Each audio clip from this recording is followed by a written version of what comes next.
contact qu'il y a eu avec la tête. Et, oh, Jojo, c'est pas dans le coin. Non. C'est pas... On va revoir ici cette belle main gauche qui a touché la cible. Il a bien trouvé sa distance, son timing. Et ça, c'est un peu l'histoire du combat. Ces nombreuses prises de tête jusqu'ici. C'est ce que Sébastien parlait plus tôt. Le fait qu'il parle l'équilibre, il lève un peu sa jambe gauche. On le voit souvent dans le gymnase. Souvent, les gars qui mettent les gants avec lui, ça finit souvent en gage, justement. Les gars perdent l'équilibre. Ouais. Donc, c'est certainement une chose qu'il va devoir travailler durant les prochains mois dans le gymnase. On voulait un combat d'apprentissage pour lui. Je pense que ça se passe bien pour lui. Il gagne. Mais il va sortir de là avec beaucoup de travail, avec beaucoup d'expérience. Puis je beaucoup de choses à travailler dans le gymnase. C'est vraiment fort pour lui. On entame le 5e round de ce duel entre Joe Jordan et Sean Garnett. Les deux boxeurs encore très solides. Petite coupure au visage sous l'œil de Garnett. Aucun problème jusqu'ici. Par contre, Joe Jordan a bien terminé les 2 derniers rounds de ce combat. Tente une attaque, touche la cible. Il impose son jab tranquillement avant de rentrer à l'intérieur. Amène Garnett dans le coin. Garnett esquive toujours les coups bleus. Ensuite, au corps, à la tête, on demande le bris. Autre tentative. Joe Jordan tente de toucher là où il y a une coupure, messieurs. Il fasse attention, par exemple, avec sa main gauche. Il est chanceux que Garnett ne l'ait pas mesuré encore parce qu'il devrait savoir que Jojo tombe sur sa main gauche. Surtout que les dernières fois qu'il l'a envoyé, il a commencé avec la main gauche sans vraiment préparer avec son jab. Garnett tente de répliquer avec une attaque très timide. Bonne main sur le côté de la tête de Garnett de la part de Joe Jordan qui reprend le centre du ring. Ce qu'on a vu dans le combat, c'est que Jojo est efficace. Il semble être ébranlé. Garnett a perdu l'équilibre. Il est dans le trouble. Garnett est dans le trouble. Joe Jordan qui l'attaque, le bouscule, l'amène dans les câbles. Les deux boxeurs tombent. Joe Jordan une chute, perte d'équilibre. Oh, Garnett a eu beaucoup de difficultés à s'en sortir là-dessus. L'expérience de Garnett lui a permis justement de s'en sortir. Oui. Bon, encore la main gauche. Joe Jordan amène tout de suite son adversaire dans les câbles et Garnett s'accroche. Garnett est moins solide, messieurs. Et Dan pourrait le finir s'il ne se collait pas autant que ça après ses attaques. Encore une fois, il coupe sa distance. Il n'y a plus de place pour envoyer ses coups de poing. Garnett tente de résister en cette fin de 5e round. Il doit se rapprocher avec son jab, se remesurer. Bien atteint. Oh, bon coup au visage! Regardez, ça, c'est la distance qu'il doit garder. Ça, c'était la distance parfaite qu'il doit. Et Garnett qui a tenté de s'accrocher pour prendre un peu de répit en cette fin de combat. Plus difficile pour lui jusqu'ici. Joe Jordan a pris beaucoup de cartouches aussi pour lancer ses coups, messieurs. Un changement, là, il va au corps un petit peu pour justement épuiser un peu plus Garnett. C'est intelligent. Ça va lui permettre de pouvoir revenir à la tête tranquillement. Les coups de Garnett ont beaucoup moins d'autorité depuis quelques secondes. Fin du 5e round. On vient d'entamer le dernier droit de ce combat. Autre perte d'équilibre, prise de tête de la part de Joe Jordan. On demande le bris. Et là, la coupure est de plus en plus importante. On a l'impression que quelques bottes gauche placées par Joe Jordan et ça serait assez pour Garnett. Il faudra attendre au 6e round avant de savoir si Garnett pourra aller à la limite. Joe Jordan est encore debout et là on lui demande de s'asseoir dans son coin. On va voir ici ce qui a causé cette perte d'équilibre. Voilà. Main droite sur le côté de l'oreille. Ensuite au menton, au corps. Le Garnett avait très peu de défensive là-dessus, à part s'accrocher. Et là, il a poussé Joe Jordan, a provoqué une chute. Et c'est bien sorti du trouble. Oh! Deux belles gauches. Il a touché la cible avec la gauche. C'est dommage parce qu'il était justement trop proche après pour pouvoir le finir. Oui. Pas assez patient, je te dirais, un petit peu dans ses coups de poing, un petit peu. Essayer d'exploser trop vite. On l'a vu encore perdre l'équilibre. C'est définitivement une chose qu'il va devoir travailler. Son positionnement de jambe, trouver son équilibre.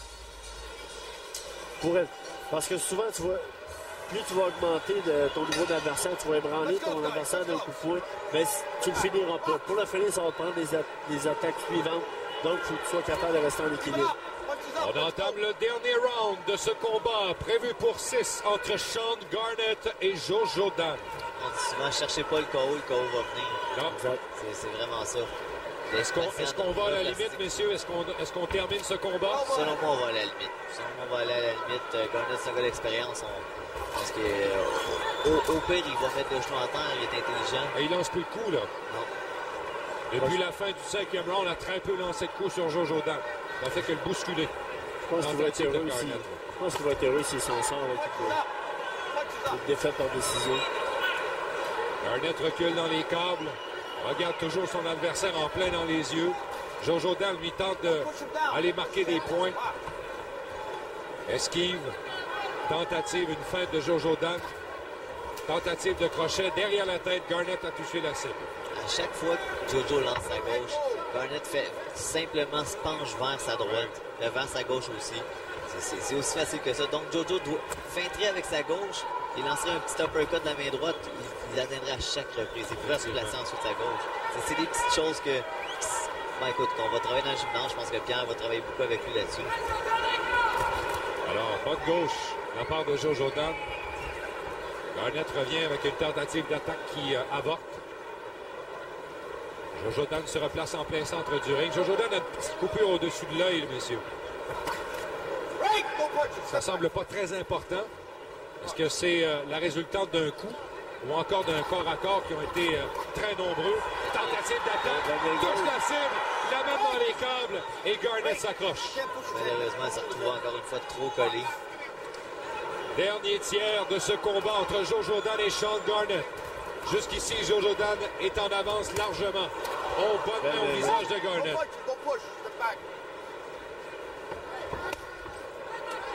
Réplique de Joe Jordan. Touche l'épaule. Tente le visage, prise de tête, on demande le bris. Moins de 40 secondes à faire dans ce combat de 6 rounds. Joe Jordan tente une attaque. Garnett esquive en baissant la tête, oui. Moins de 30 secondes. La coupure à Jojo, en tout cas, semble pas l'avoir dérangé. Je l'ai pas vu couler pantoute. C'est très léger, hein? Oui, c'est ça, je la vois pas. D'ailleurs, c'est peut-être un peu de sang de son adversaire. Il nous a induit en erreur. Tentative de Garnett qui a perdu un peu l'équilibre sur sa dernière attaque. Joe Jordan réplique. Quelques secondes à faire en ce combat. Ce qu'on peut retenir, c'est qu'il est allé à quelques reprises au corps au dernier round, mais pas assez souvent dans le combat. De la part à faire. Voilà, c'est la fin.